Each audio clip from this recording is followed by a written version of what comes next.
So yes, welcome to the June 28th Leadership Council meeting, everybody. I'm Colin Kuznicki, San Mateo County Supervisor, co-chair along with Lisa Alejo, and Supervisor Alejo can't make it today, so I'm stepping in here. So please excuse me if it's a little bumpier than normal. So yeah, item number 1 is welcome introductions, announcements. Are there any announcements to be made by anyone, Genevieve, or any members? We will be talking about this a little bit later on the agenda. I just want to uplift one of our Leadership Council members, Roxanne Wilson, for a successful presentation at City Council yesterday in Watsonville. So I just wanted to take time to shout out her presentation. It was a tough crowd for sure, but it was wonderful. And we'll talk about it more. It was regarding the Encampment Resolution Fund, so she'll have the floor soon. But just wanted to give a shout out. Great, appreciate that. I see Mayor LeBaire, King City, do you want to say something?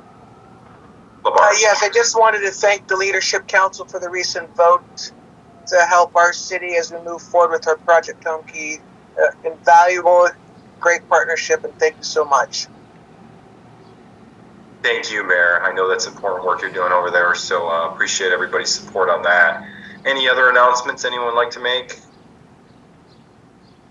So then we can move on to item number 2, additions, modifications to the agenda. Anything, Genevieve? We will, no additions and modifications.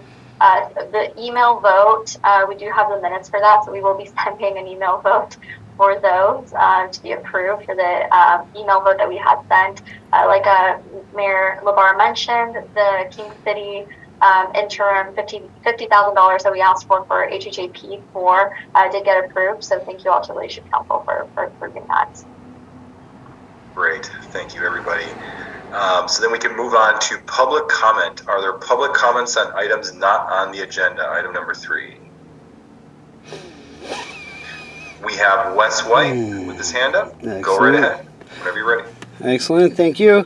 Wes White, Salinas Monterey County Homeless Union, calling in today in regards to Union Pacific and I suppose a lack of coordination between any of the service providers, jurisdictions, this Leadership Council, intentional misdirection maybe.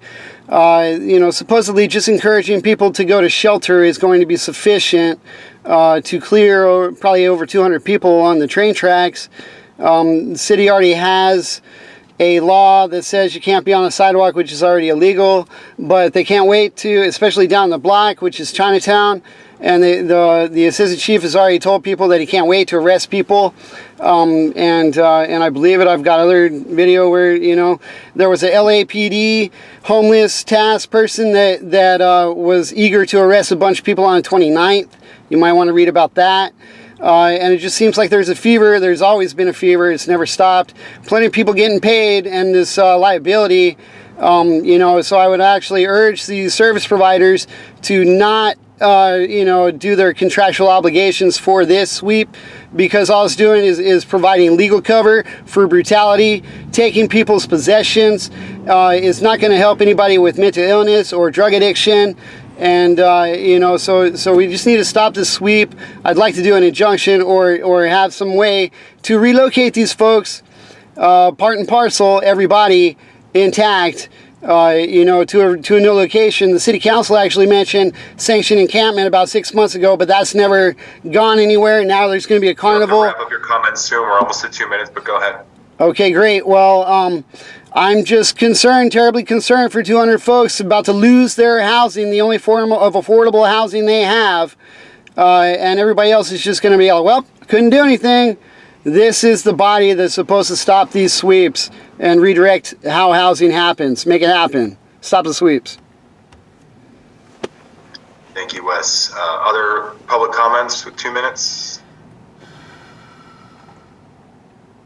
Seeing none. Genevieve, do we have quorum yet?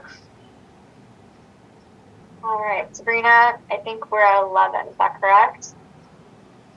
Yes, we're still sitting at 11. Okay. So we need 1 or 2 more. Is that right? We need about 2 more. Yes. Okay. So then, that being said, we can jump to item number 7.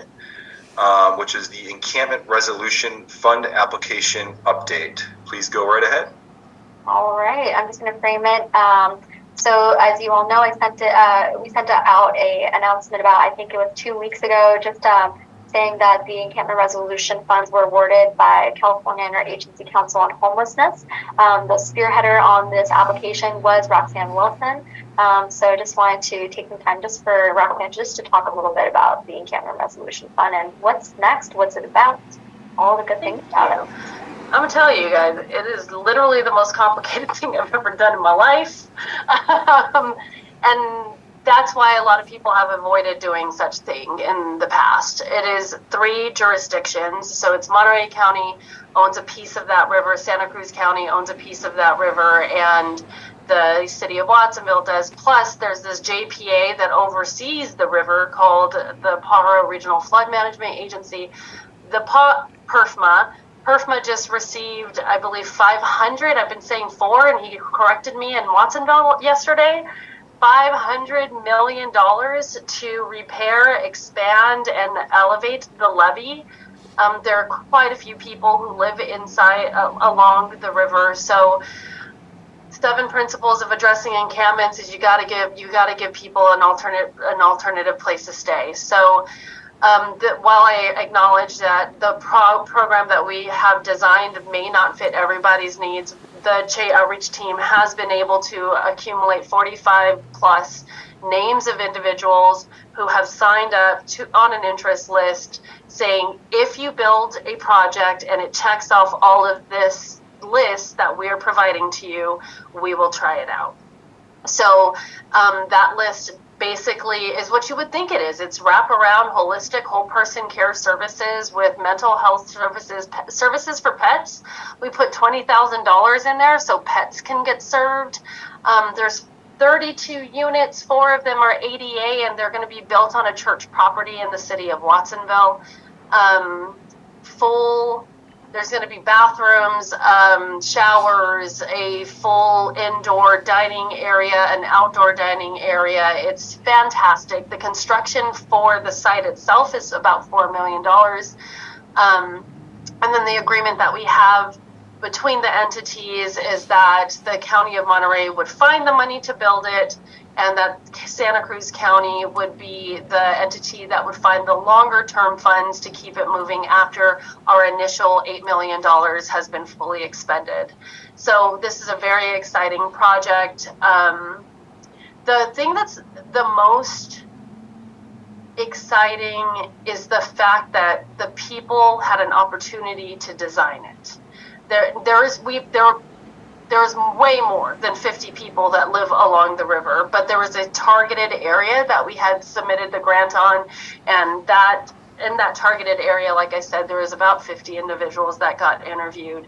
And they also named the project, so they named it Recurso de Fuerza, and I'm going to tell you, I slaughter it, my mouth needs to learn how to speak faster, but essentially Resource or Center of Strength, and I think that is a wonderful opportunity. It gives them a sense of ownership. They're building something for their community in their community, and I think that is a big deal. But what Genevieve was talking about was the congressional hearing that I was in for about 3.5 hours last night.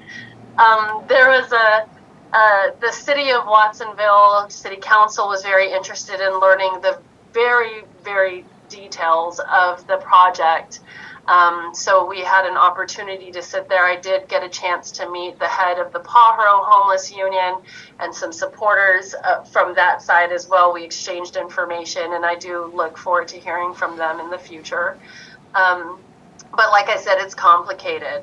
Building in another county, navigating all of our different rules and bureaucracies, plus trying to get folks to really buy into the idea of collaboration and kind of erasing that jurisdictional boundary just for a second so we could focus on people instead of jurisdiction and responsibility. That has been one heck of a hurdle to overcome, but we did.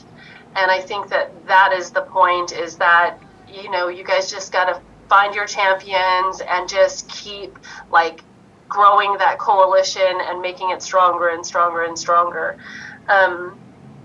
Santa Cruz County is doing some amazing things. I have a lot to learn from them, and they have expressed they have a lot to learn from us. So this partnership that we've established, we are hoping will become a model for other places across the United States. Like, let go of these artificial boundaries.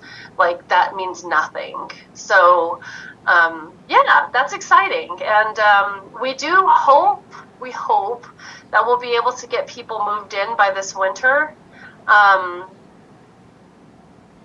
But as slow as bureaucracies can take, and then you multiply that 3 times over, it is possible. I mean, the state was a couple months late on announcing it, but they were oversubscribed by millions, like $100 million more in ask than they had to actually award, and we believe, even though the cost per person that we plan on serving in the 2-month time period is pretty high, but that's just because it includes the construction costs. Those costs will substantially be less over time. Yeah. Does anybody have any questions about that? Yeah, so any questions, comments? Great presentation, Roxanne. A lot of important information, as always. Any questions, comments for Roxanne? Roxanne, anything further you want to add? No. Oh, well, yes, actually. I am currently trying to figure out what my application will be for the next round. So I do plan on reaching out to Wes, reaching out to Tim, trying to figure out if there is a location that we should be focusing on, places where people really do want to go inside and there's just not enough resources in the surrounding areas.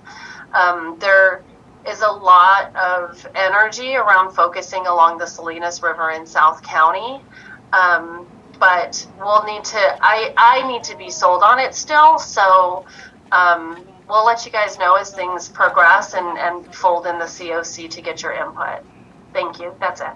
Great. Last call for questions, comments, and then we'll go to public comment, 2 minutes maximum. Any public comment? Please raise your hand if you have comments. I see Wes White. Go right ahead when you're ready. Yeah, actually, I was just kind of excited about the whole thing. It sounds like Monica and the whole family will be taken in, so I'm excited to hear that. I'll be double checking, of course, and then of course, you know, there's folks that are along the northern end of Watsonville who probably would want to be in housing. I suppose if that's the actual caveat, who wants to be in housing, you know, we can work around that as well. And I'll probably be doing a survey, you know, like what do people need, and maybe submit it to you folks as well. You know, like it's kind of based off of the hands out of Denver, Colorado. And, you know, I guess you can look forward to that. Miss Monica is more interested in permanent housing, Wes, but I do want to get to know her. So if we can coordinate a lunch soon, I'd be very appreciative of that. I'm very interested. Thank you. Great. Anything else on that item from anyone? Okay, so I guess we could.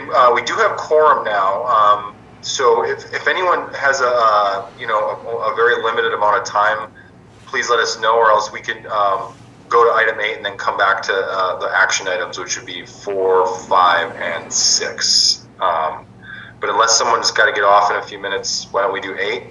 And try to get as many people as we can on here, and then we'll come back to 4, 5, and 6. So item 8, the CHSP update. Staff introduction is the first part of that. Go right ahead.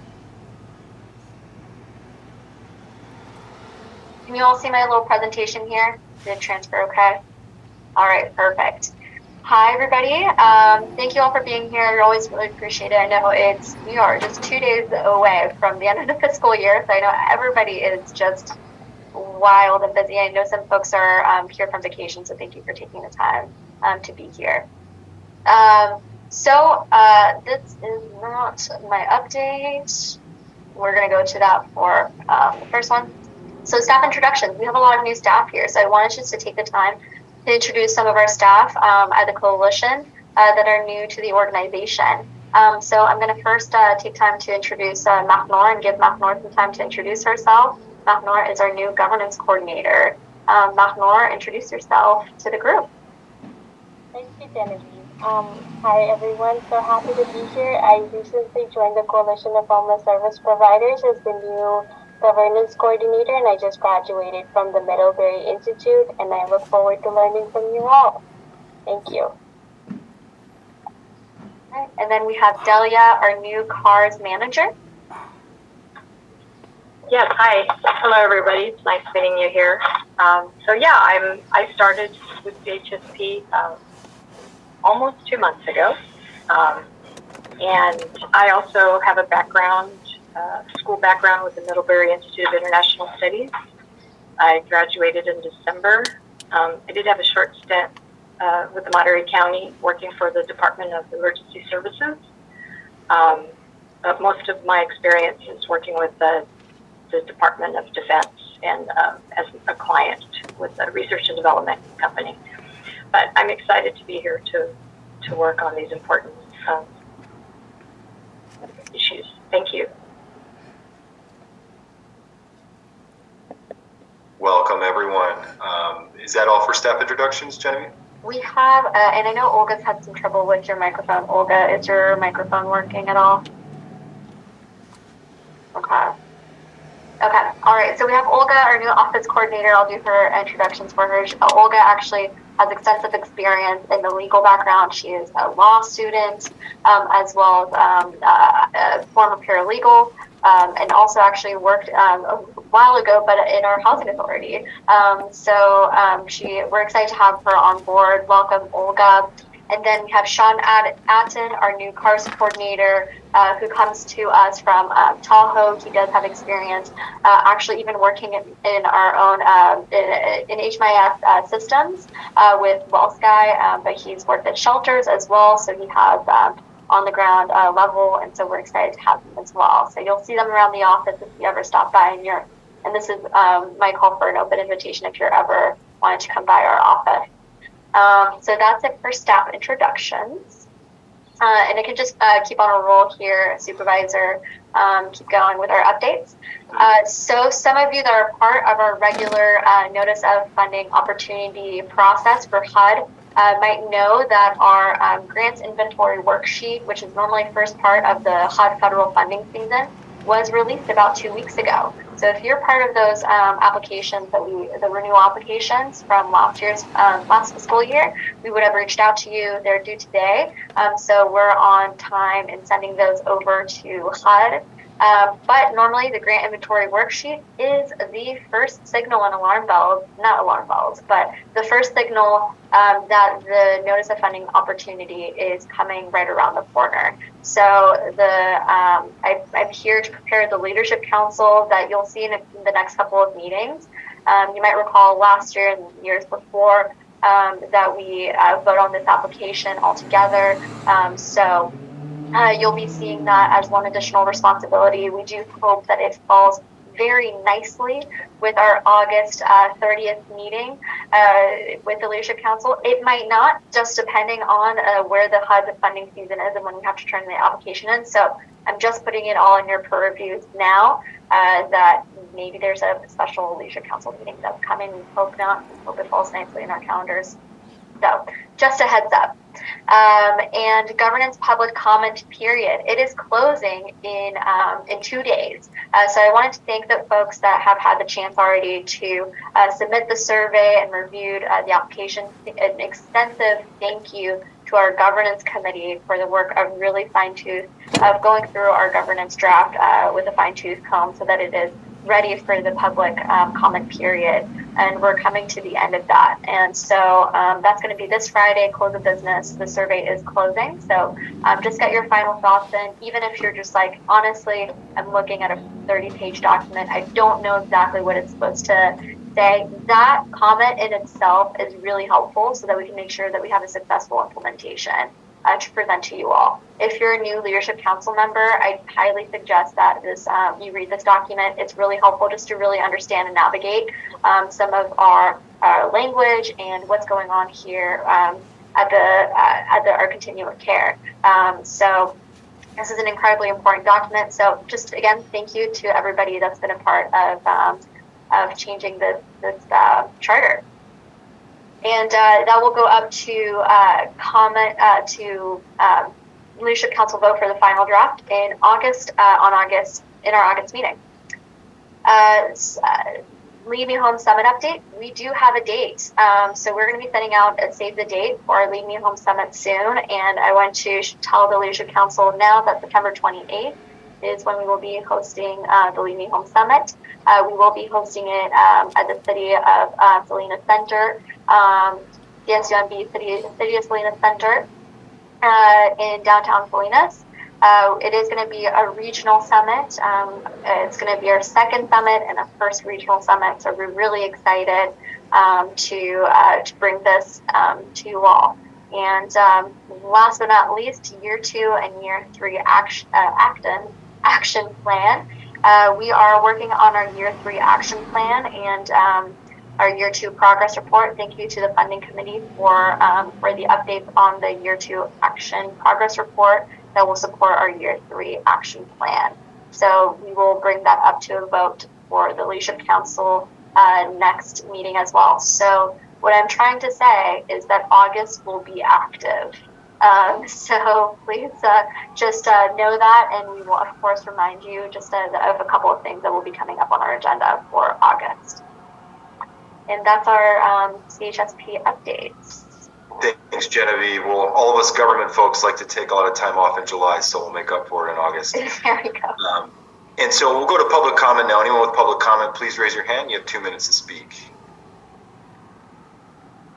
Seeing none, we will move back to item 4, which is the consent agenda, approving the April 26th Leadership Council meetings and the May 30th Leadership Council minutes. And so any questions or comments on those? Seeing none. I do. Go ahead. Sorry. Actually, if you guys can just review the top section of the minutes, you have Cesar Flores as the co-chair, listed me as working for Community Homeless Solutions. It says Kimberly Craig, but mayor's name is Kimberly. So if you guys could just run through that one more time and make some corrections on who we are. That's all. Everything else seems correct. I appreciate that. Thank you so much. We'll definitely take a look. And hearing that, I'll make a motion to approve the minutes with the recommended changes from Roxanne. Do you have a second? LeBar. Second, LeBar. What we'll do is all those in favor, raise your hand, and if you don't speak up, we'll count you as a yes. All those in favor? All those opposed? And it looks like we're approved. So we'll move on to item 5, Homeless Housing Assistance Program Round 4 funding. Go right ahead. All right. Okay, perfect. Where was my first one? Okay, so this will be on page 8 of your agenda. So what we're recommending here, and what we've already introduced to you all over email, is that our HHAP 4, which is our Homeless Housing Assistance Program, this funding is administered by the coalition, specifically this pot that we have here. We apply for it through the state of California, the California Interagency Council on Homelessness. As you're familiar, we just actually all voted on HHAP 3, the allocations for that. So the process for the HHAP rounds is that the state gives the applicants, so the coalition, an initial disbursement, which is about half of the funding. And the initial disbursement allows for the coalition and the continuum of care to see what are urgent funding streams that need to be funded right now before local competition. And so one of the reasons why we chose or why we put forward the King City Monarch interim housing solution is because that's something that we're looking to open July 15th. and is necessary for a successful permanent supportive housing implementation. So that's one of the ways that we use the initial disbursements. Last year, we had CHE also be part of the initial disbursement period, as well as the Coalition for Coordinated Entry and King City Permanent Supportive Housing Projects. So those were examples of projects that we put up for initial disbursements. So you'll see here what we're asking for for the Leadership Council today is to approve $255,000 for CSUMB community health engagement. And I do want to bring in some of my partners on this ask. So the county, just to speak as to the importance of this. We're all very familiar with the program, but I want to give not only the county some time as well as the program itself. So Maria Gorola and Cliff Andrews to speak on this. So you'll be hearing from my counterparts here. So Lauren and Roxanne, I'm wondering who would be best to speak on this. I'm happy to do so. I really appreciate the opportunity, Lauren Swansupa with my Department of Social Services. As the agency that's currently administering the HAP4 funds on the county side, DSS has already moved forward to secure a matching amount of funding to support the CSUMB homeless outreach team.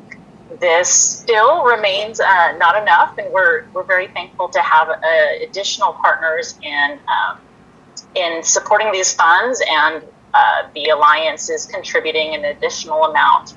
But I think many of you here in this group have either utilized or had interactions with or seen the benefits of having a county-wide homeless outreach team that's able to respond in all areas of our community during various times, during the weekends, during off hours, in all of the deep corners of our very geographically large community. And it's been a wonderful value to every city, every corner, every space of our community, and really appreciate additional contributions from the other funding sources to help keep this program alive. Does Roxanne have anything to add as our homeless director for the county? No, I really just can't emphasize even more than has already been expressed that the CHE outreach team has really showed up in different capacities. They're the ones who went to Pajaro River and interviewed all of the folks for us so we can get a good understanding of what those folks living along the river need. The county has looked across the cities and have utilized the PLHA funds that we had gotten from those cities to invest in CHE, but it just continues to be not enough to support them. And as it stands right now, it is my understanding that a great deal of those folks had to move to part-time. And as you guys had just recently seen in the Out of Reach report, it takes, in many parts of Monterey County, upwards of $60 to $70 an hour in order for you to be able to afford to live here. So part-time is just not going to work. And we really are hoping that the Leadership Council would consider supporting CHE to help carry them on as the county continues to seek other funding. And I do see your hand, Mayor Velasquez. I'd like to hand it to the CHE team as well, just to speak on behalf of this before we move to public comment. So I'd like to invite Maria and Cliff. Thank you so much, Genevieve, and thank you, Lauren and Roxanne. I think this has been a great collaboration, really to educate and to continue building spaces for students at CSUMB to engage in working with our community across the county. I am working directly with Jackie within these programs, and we have Cliff. Cliff will talk a little bit about the work that they do in the ground and really the impact that they have with individuals throughout the Monterey County. Great. Any other staff reports on this, Genevieve? We'll have a Cliff to speak on this, and then we'll. Oh, okay. Thank you. Thanks. Hello, I'm Clifford Andrews. I'm the outreach manager at J. I just want to thank you for allowing me to share how our services have impacted the homeless community across the county. We have 3 outreach workers and an outreach specialist. We have nursing students, undergrad, and MSW interns who will come during the academic year to get hours. We work with engagement 7 days a week, case management, housing navigation support, and we're primarily boots on the ground all the way down from King City, all the way up to the Pajaro levee and everything in between on the peninsula side as well. We go through towns, riverbeds, hilltops, forests, walk the streets and train tracks daily to find and help those in need.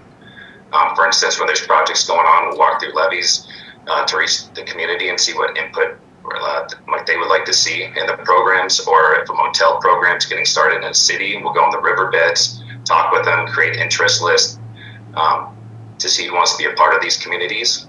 And our main goal is to connect people with services and resources that they normally wouldn't get, especially in a lot of these rural communities like Pajaro and King City and Soledad.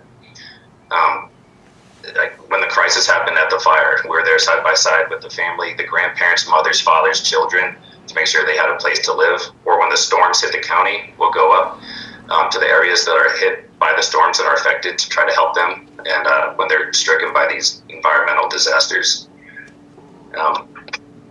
So we connected with, engaged 430 individuals or households this fiscal year. However, we're unable to track a lot of the engagements in HMIS because a lot of the homeless individuals being encountered are uncomfortable sharing their personal information. So we keep track of our engagements and rendered services via our internal database, which shows a more accurate representation of the number of unique individuals we have engaged with since July 1st of 2022, which is 1,555, for a total of 1,985 people if you include the number from HMIS. We also assisted 50 individuals to exit homelessness to permanent housing within the fiscal year. So when it comes down to it, we ask, what do you need and how can we assist you with attaining it to help improve your life?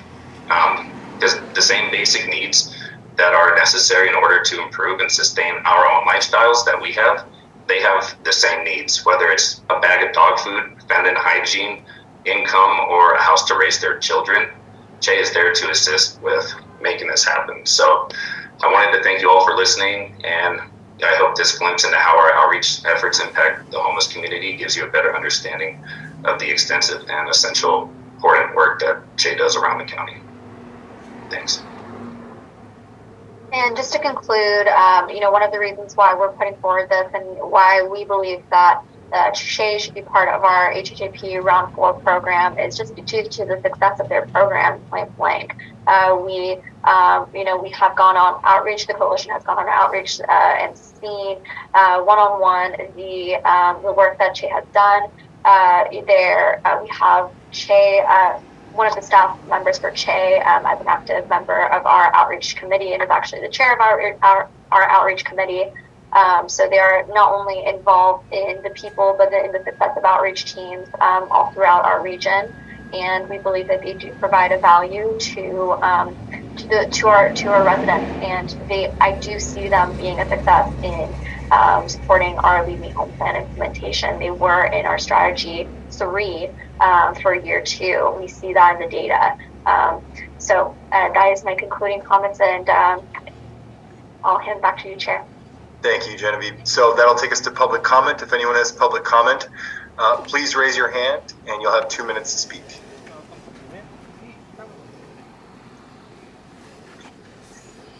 Go right ahead, Anna. Yeah, thank you. Thank you so much. I want to say thank you to Che, because I know that they've done incredible work. I also wanted to see, though, if there was some more. I know they talked about not having really concrete data. I know the city of Soledad provided the PHLA, actually gave the our PHLA funds to the county to be able to put in the bigger pool.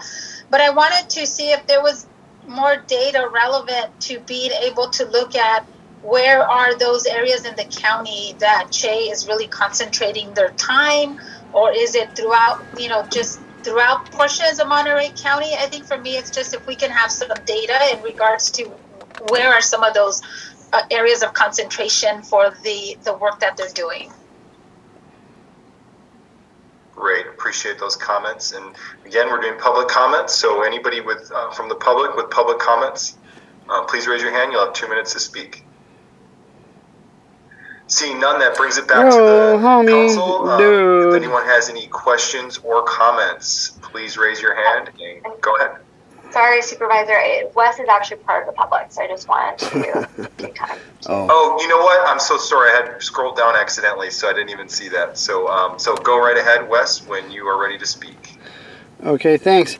I actually do have a lot of appreciation for CSUMB CHE. I've seen it since its infancy, and I've enjoyed seeing them grow and do a lot of success. You mentioned 1,550 placed. You know, that's not a real great track record, especially for the Leadership Council to hold as a standard bearer. You know, I mean, our percentage is still an F. And if we're not providing housing, we really shouldn't be taking it away. It goes back to Martin versus Boise, which of course no jurisdiction really cares about. But you know, it's almost like Brown versus Board, you know, and it's going to take some freedom riders to actually bust out and end this segregation, you know, and dehumanization. Forever criminals. You know, we need to validate people, and I think it'd be really easy for the Leadership Council to bless something that all jurisdictions would have to adhere to for immunity from sweeps.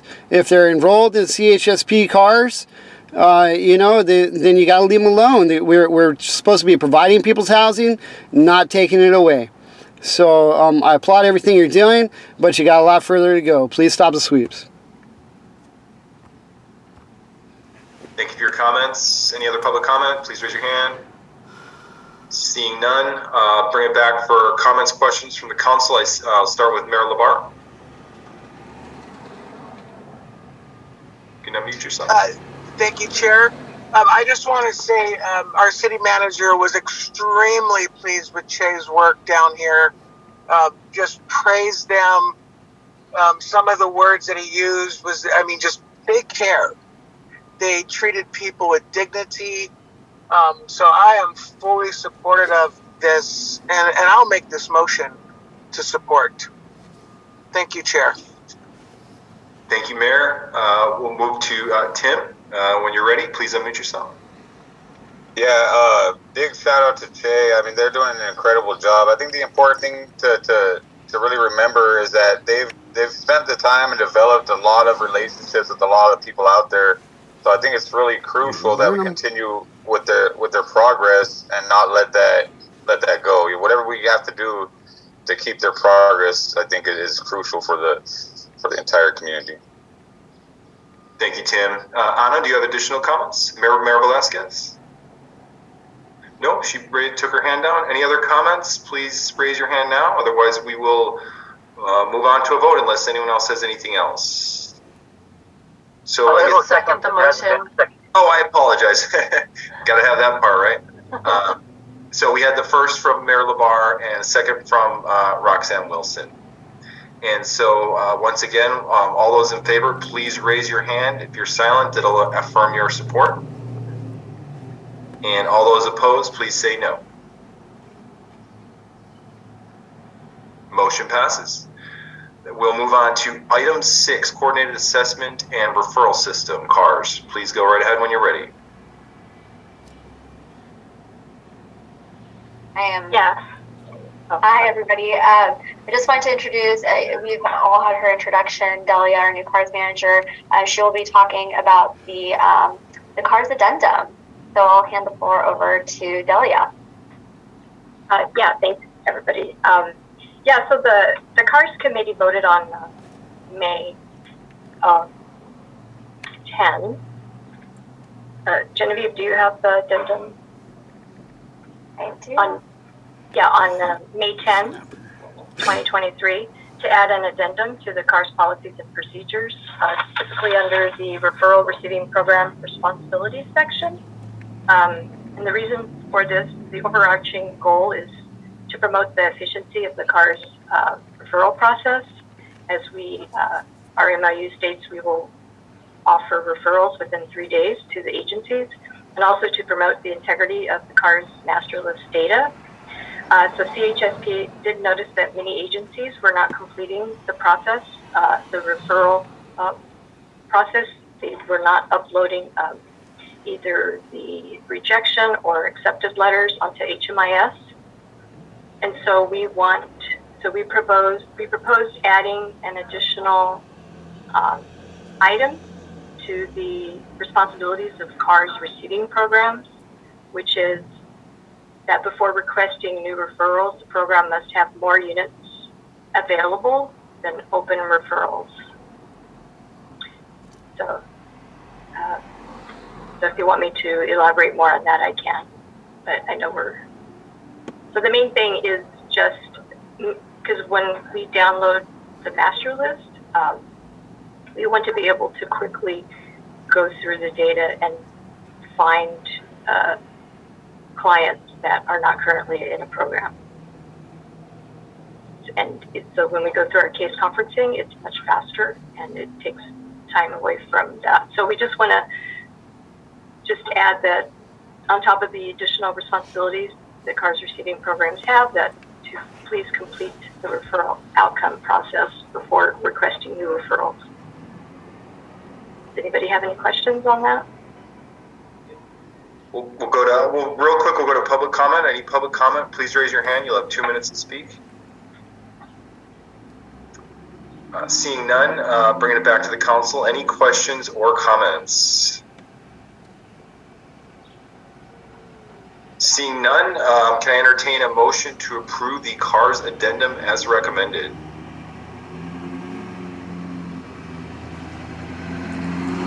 Anyone have a first? LeBar, motion. Alejo, second. Second. All right, thank you both.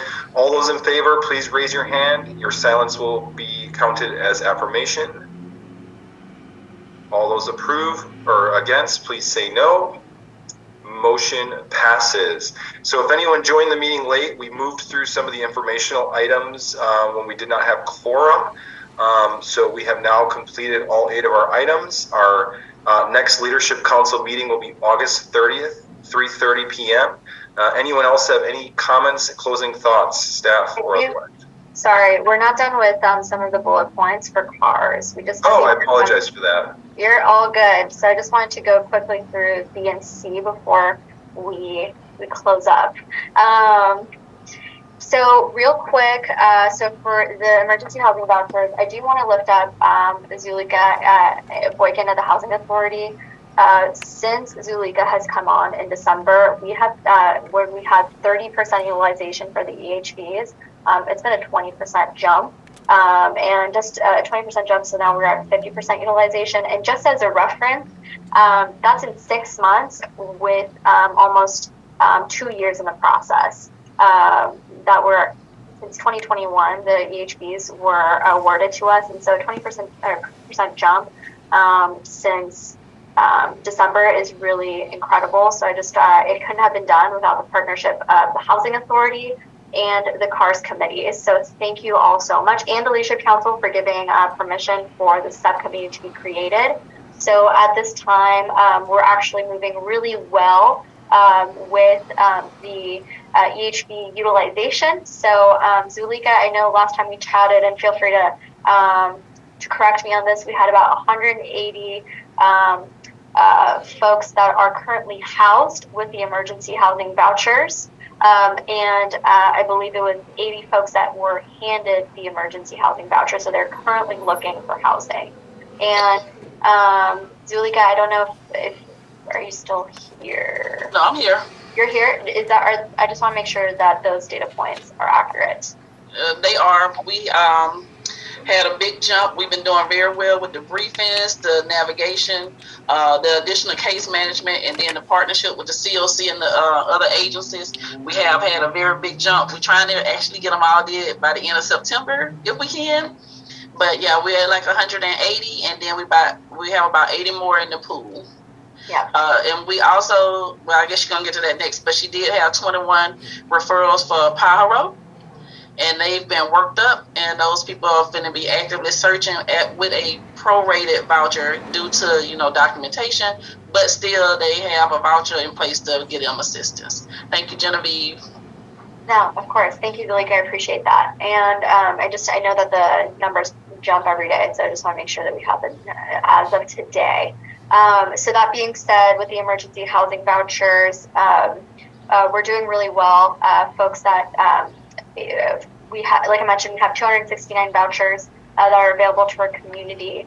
29 of those are dedicated to San Benito County. And so we did have a conversation with HUD, with the Public Housing Authority, HUD representative, and our Continuum of Care HUD representative all together, just to make sure that we're understanding how do we mobilize these set-asides so that we're in compliance on all sides. And so we will be moving forward with the CARS committee to make sure and just illustrate that 29 unduplicated vouchers will be dedicated for San Benito County. And just because of how the housing authority works, there are some absorptions that work. So a lot of San Benito County residents go to Santa Cruz County Public Housing Authority district, so they get absorbed into the Santa Cruz County. But that doesn't mean that we'll still work on our side to make sure that 29 unduplicated households get served for San Benito County. And like we mentioned, the Pajaro residents, we did vote on April 10th as a leadership council to work on 30 set-asides for Pajaro as well. And so those are mobilizing really well. We are working with Cecil. Thank you so much, Cecil, for being such a wonderful partner and connecting with Santa Cruz County partners and the Pajaro residents to support them in getting 30. We do believe we'll be able to get to 30 households for the EHVs. So that's really good on that end. And this was mostly an informational piece. So I just wanted to see and connect with the Leadership Council to see if there's any questions on that. Questions or comments? Roxanne? I just wanted to add that also shout out to the Housing Authority and the Coalition and Cecil, because tomorrow they will be doing direct outreach at, did you mention this? Because I did not. I'm a little tired from last night. I did not. They will be doing direct outreach to the people who are currently staying at the non-congregate shelter in the city of Watsonville, but they were displaced from the Pajaro floods. And I'm really, really grateful that your three entities are going to go, because unfortunately what we thought was going to happen with these vouchers didn't. And as we navigate more and more about what's going on and how come the coalition's not receiving enough referrals, we're just finding out that people are just not getting the memo. So this is a great opportunity for us to meet people where they are, and thank you so much, Coalition, Cecil, and HACM. And one last thing that I'll mention about the EHVs as well. Sorry, this just reminded me. We have the vouchers are in the hands of people. We now need housing navigation support. So this is a shout out, or just a call to action to our services providers. We talked about this already at our coalition meeting, but that's the aspect. Now we have the vouchers in hands. We need to find housing for those folks to use the vouchers. So that's where we're at right now. So just wanted to bring that to everybody's attention. If you have any resources, there are folks out there looking for housing, as we know. Sorry, that's it on my end. All right, anything else on that? Not on this agenda. So we're wrapped up with 6 then? Almost. We have one last thing. All right, that's what I thought. We have Overhaul Timeline. So we have further discussion with our committee, our CARS committee, CARS Overhaul committee that I need that is holding up this specific item. So I will be getting back to the Leadership Council specifically on who we will be moving forward with. But the timeline still stays the same. We're hoping to do the overhaul in August. And so that's going to be an exciting process. What we're hoping to do is to have it at the end of the HUD NOFO period, the HUD federal funding NOFO period. So that's when we're hoping to get started with the overhaul for coordinated entry. And what does the overhaul entail? It's really looking at the assessments. The VI spit-out is right now, the vulnerability index is what we're doing to assess folks into housing. And so it's looking at how do we measure vulnerability, And right now, the principle is that vulnerability and prioritizing vulnerability, the most vulnerable gets into housing first. So we're re-looking at that process. So the Leadership Council will be apprised to that process as we get started on it. And that is it for 6. Thanks, Genevieve. So I will just open it up real brief if there is any other public comment, since I did public comment earlier in there. So if anyone does have public comment, please raise your hand. And seeing none, that should bring us to the end of the agenda. Again, next meeting is August 30th. If anyone has any closing thoughts, please feel free. I'll just say happy 4th of July to everyone, and I really hope you all enjoy your time with your family and friends this coming week. And so that will be the adjournment of the meeting. Thank you very much.